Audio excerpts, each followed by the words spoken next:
E aí, gente, tudo bom? Então, continuando nossas aulas, só para recapitular. A gente falou sobre os sais, a gente falou sobre os ácidos e a gente falou também sobre as bases.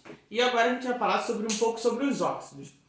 Os óxidos são substâncias binárias, ou seja, substâncias binárias são aquelas que têm dois elementos. Por exemplo, aqui nós temos o O e o Na. Ou no caso aqui, o óxido de sódio. Ou aqui o óxido de bário. Bom, óxidos são substâncias binárias que possuem oxigênio como o elemento mais eletronegativo. E aí, como eu disse aqui, ó, substâncias binárias, não esquece, é o mais importante.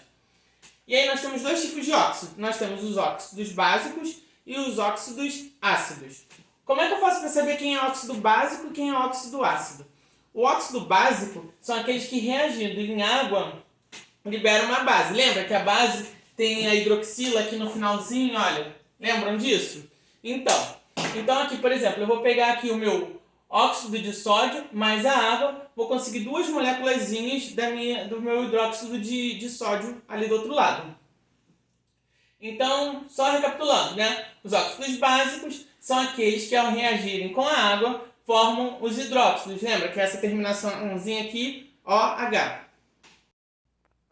Então, continuando. E aqui eu trouxe um exemplozinho dos óxidos ácidos. Se os básicos são aqueles que, reagindo com a água, formam os hidróxidos, ou no caso aqui as nossas bases, no caso dos ácidos, são aqueles que reagirem à água, formam um ácido. Falando em formam um ácido, como a gente já viu as aulinhas de ácido e também das nomenclaturas dos ácidos, o que eu espero de vocês? Que ao final desse vídeo, ao assistirem, eu quero que vocês me digam qual é o nome desse ácido aqui formado. Ou seja, eu peguei essas duas substâncias, a água, né, junto da água, e formei esse ácido. E eu gostaria que vocês dissessem para mim qual é o nome desse ácido aí embaixo no final do vídeo, por favor.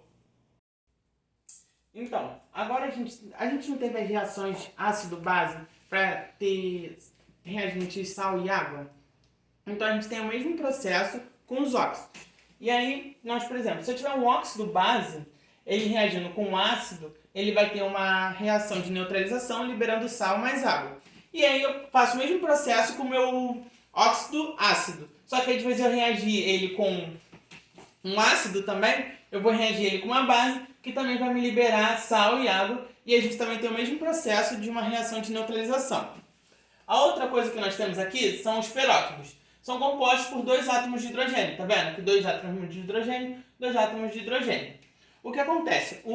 Para ser um peróxido, a gente precisa ter duas ligações de oxigênio. Ih, parei besteira. Aqui nós temos dois oxigênios, aqui nós temos dois oxigênios. Para ser um peróxido, a gente precisa ter duas ligações de oxigênio. Ou seja, eu não, por exemplo, aqui é um peróxido? Não. Por quê? Porque o enxofre vai estar ligando essas duas substâncias. Então aqui a gente tem um dióxido de enxofre. E aqui só temos um oxigênio. Então aqui nós vamos ter um óxido de magnésio.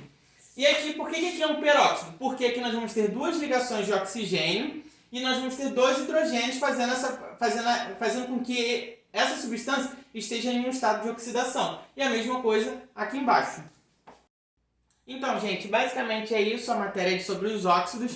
E aí, como é que a gente vai trabalhar isso na apostila? No geral, os exercícios vai perguntar algumas coisas do que eu expliquei aqui, ou que você pegue e compare com a matéria que a gente já viu a matéria que nós vimos anteriormente.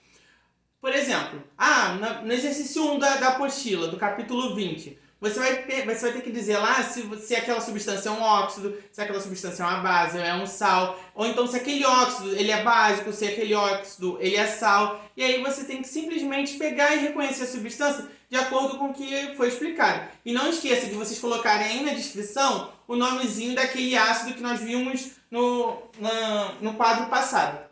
Então, galera, é isso. Bons estudos. Até a próxima.